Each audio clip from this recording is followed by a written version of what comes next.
Hello everyone, welcome back to advice brain. अगर आप business करते हैं या बिजनेस स्टार्ट करना चाहते हैं तो जीएसटी को समझना बहुत जरूरी है। जीएसटी थोड़ा डिफिकल्ट लग सकता है, लेकिन टेंशन लेने की जरूरत नहीं है।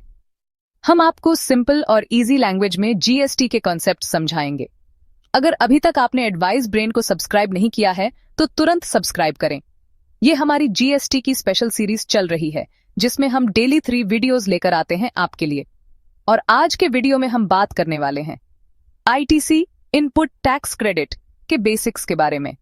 अगर आपने पहले वाले वीडियोस नहीं देखे हैं तो उन्हें भी जरूर देखें। तो चलिए बिना टाइम वेस्ट किए शुरू करते हैं और वीडियो को एंड तक जरूर देखें ताकि आपको पूरी नॉलेज मिल सके। ITC basics. आईटीसी के रूल्स जीएसटी एक्ट 2017 के सेक्शन 16, 17 और 18 में दिए गए हैं। आज हम उनका इजी एक्सप्लेनेशन देने वाले हैं। 8 important features of ITC scheme. 1. ये स्कीम बनाई गई है ताकि टैक्स का डबल इम्पैक्ट ना हो, कैस्केडिंग इफेक्ट अवॉइड हो और जीएसटी एक डेस्टिनेशन बेस्ड टैक्स बन सके। 2. आईटीसी आपको इनपुट सर्विसेज और कैपिटल गुड्स पे मिलता है अगर ये बिजनेस के पर्पस के लिए यूज हो रहे हैं। लेकिन कुछ चीजें ऐसी होती हैं जिनके ऊपर आईटीसी ब्लॉक्ड होता है, चाहे वो बिजनेस के लिए ही क्यों ना हो। 3. आईटीसी के यूज आप आउटपुट सप्लाई के जीएसटी पेमेंट के लिए कर सकते हैं। इससे टैक्स का बर्डन कम होता है। 4. जीएसटी लॉ ये नहीं कहता कि आपको इनपुट और आउटपुट का 1:1 मैच दिखाना है। आपका कोई भी एलिजिबल आईटीसी किसी भी टैक्सेबल सप्लाई के लिए यूज हो सकता है। 5. आईजीएसटी एक स्पेशल कंपोनेंट है जीएसटी का। जब गुड्स सर्विसेज एक स्टेट से दूसरी स्टेट जाती है तब आईजीएसटी आईटीसी ट्रांसफर का काम करता है। ये इंडियन जीएसटी का एक यूनिक फीचर है। 1.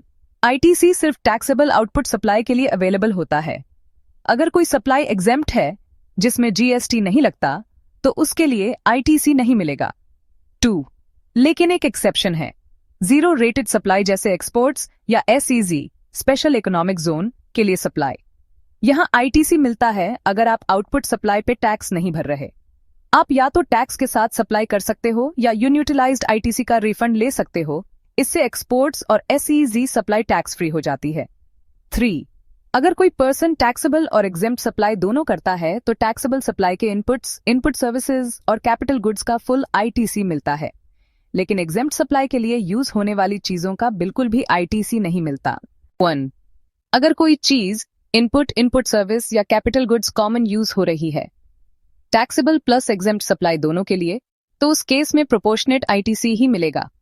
जीएसटी लॉ में प्रॉपर कैलकुलेशन का मेथड भी दिया गया है जिसमें टैक्सेबल वर्सेस एग्जेम्प्ट सप्लाई का रेशियो यूज होता है। जीएसटी लॉ में प्रॉपर कैलकुलेशन का मेथड भी दिया गया है जिसमें टैक्सेबल वर्सेस एग्जेम्प्ट सप्लाई का रेशियो यूज होता है। कंक्लूजन। तो दोस्तों, आज के वीडियो में बस इतना ही। मिलते हैं नेक्स्ट वीडियो में नए टॉपिक के साथ।